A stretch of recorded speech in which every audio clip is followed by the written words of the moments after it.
Hi everyone, welcome to episode 1 of the Dark World Grimoire. This is a series of deck building and gameplay guides that will describe everything there is to know about Dark World. One key aspect of Dark World is that it searches and draws many times over a single turn. This means that it has a major weakness, Droll and Lockbird. Droll and Lockbird will end your turn immediately if you are playing Dark World, so many experienced pilots have devised strategies to avoid losing immediately to Droll and Lockbird. Today we'll be discussing one such card, that being Koa'ki Meiru Guardian. It reads, during each of your end phases, destroy this card unless you send one Iron Core of Koa'ki Meiru from your hand to the graveyard, or reveal one rock monster in your hand. When a monster effect is activated, quick effect, you can tribute this card, negate the activation, and if you do, destroy that monster.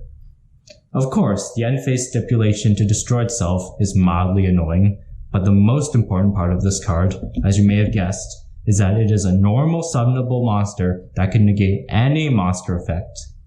Historically, this card has been a part of Rockstun, a deck that aims to control the board using powerful rock monsters such as Koa'ki Meiru Guardian and Koa'ki Meiru Wall. Its purpose in modern Yu-Gi-Oh! Is to stop one hand trap and let the rest of your combo proceed uninterrupted. In recent years, Guardian has been a staple inclusion in Emancipator decks, and its function remains the same in Dark World. This card has some additional strengths that set it apart from other similarly targeted cards such as Prohibition. In a worst case scenario, you can always use as rank 4 material for something like a number 60 to guard the Timeless, or as a link material. Guardian also becomes a good monster to keep on the end board, since the negation effect can be used on both turns, and 1900 attack is very difficult to attack over with just a normal summon. Having this extra piece of disruption means you can play less cards in the extra deck that you would normally need to have a sufficient end board, such as Apollosa and Nightmare Griffin.